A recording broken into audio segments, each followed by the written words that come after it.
तो आज उपस्थित बानी भैया रुआ सबके बीच में लेके पारिवारिक भोजपुरी लोकगीत आ बहुत बढ़िया गीत के रचना के लिए बानी।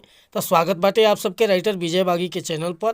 आज के मैटर वाकई दिल के छू जाए वाला मैटर बाटे भैया। तो चलिए देर न करते हुए मैटर के शुरुआत कइल जा कि कैसे गीत के गावे के बा, का एकर धुन बा, का लय बा। लेकिन वीडियो स्टार्ट कर से पहले भैया एगो बात बतावल चाहब।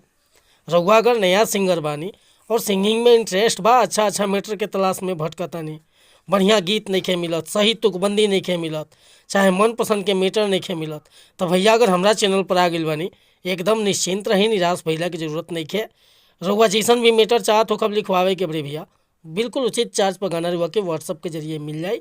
और हाँ, हर तरह के मैटर हम लिखे नहीं, sad song, love song, orchestra song, धोबी गीत, पूर्वी गीत, सोची रंगदारी गीत, कोनो भी प्रकार के मैटर हुआ लिखवाओ होके बेहिचक रुआ कॉल या व्हाट्सअप कर सकतन। डिस्क्रिप्शन में नंबर दे दिले बानी।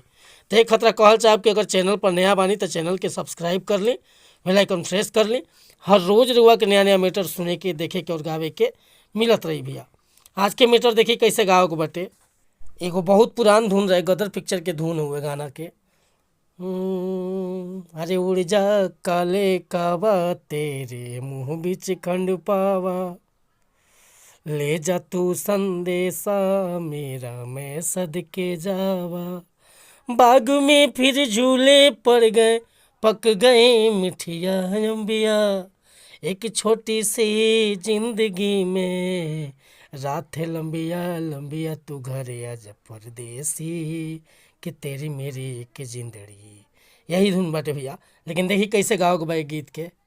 अरे गुस्सा में भी प्यार छिपल बा, बापू होखे चाहे माई, ऐसन प्यार न पैब बबुआ कौन कोना में जाई।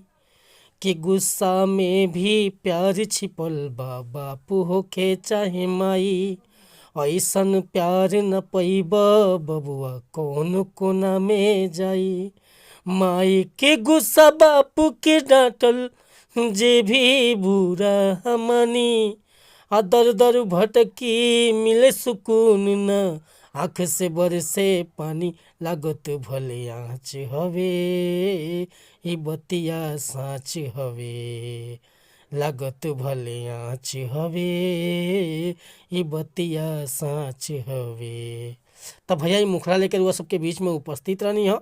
हमसे गाँव में कोनो त्रुटि भली तो क्षमा चाहत नहीं भैया, काहे कि हम गीतकार बानी, सिंगर ना। रउआ एक अगर फीलिंग के साथ बढ़िया म्यूजिक बनवा के अतः सरगमे बनवा के बढ़िया से गायकी कर देता नहीं, गाना एकदम दिल के छू जाए भैया। अगर ये मैटर पसंद बा, फुल गीत लिखवावे के चाहता नहीं तो बेहिचक हमरा व्हाट्सअप नंबर पर संपर्क कर सकीले।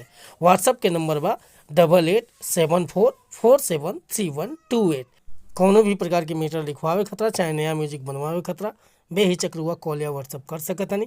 मिलतनी फिर से अगला वीडियो में कुछ नया गीत के साथ। अगर ये वीडियो पसंद आई हो तो एगो लाइक करब, कमेंट करब और चैनल पर पहली बार आए तो चैनल के सब्सक्राइब कर देब। जय हिंद, जय भारत, जय भोजपुरी।